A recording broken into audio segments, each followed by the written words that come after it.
How's it going? My name is Jumpy. Today I'm going to review They Will Kill You. This is a rare Jumpy video where I talk about a new movie.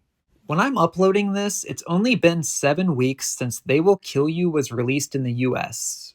I stopped going to movie theaters a long time ago, so I always have to wait until movies hit VOD. And even if I'm looking forward to something and get it, I usually don't watch it right away. The last time I did and had enough to say about it to make a video was Him. I never watched any of the trailers for They Will Kill You. I just knew that it was coming out and that it's a horror comedy. It stars Zazie Beetz from Deadpool 2. I liked her in that, and I thought, I'll watch this They Will Kill You. In the opening sequence, Zazie and her younger sister are running away from their abusive father on a rainy night. He catches up to them at a convenience store, and they escape outside. In the parking lot, Zazie shoots her father. The police show up and get her sister, and Zazie runs off. 10 years later, on another rainy night, she shows up for a job as a maid at a co-op apartment building in New York City. Her boss is a superintendent played by Patricia Arquette, and one of the people who lives there is Heather Graham.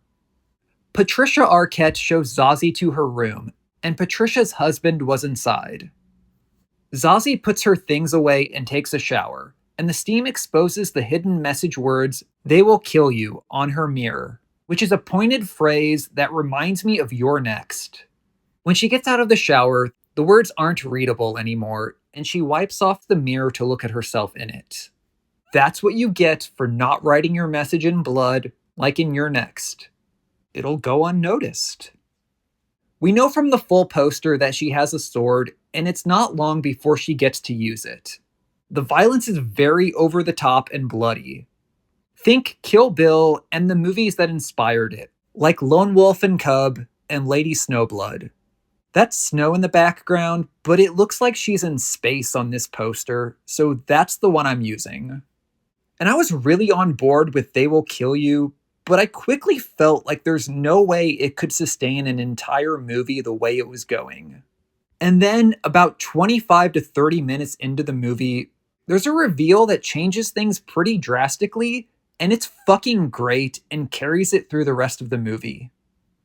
I really enjoyed this one. I thought it was consistently funny.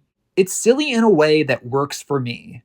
There are a lot of good gags, and it's obvious they took influence from Evil Dead 2 with some of the slapstick.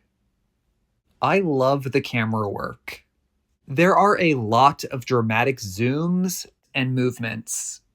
One of my favorite parts is in a confined space, and those scenes and how they're shot are great.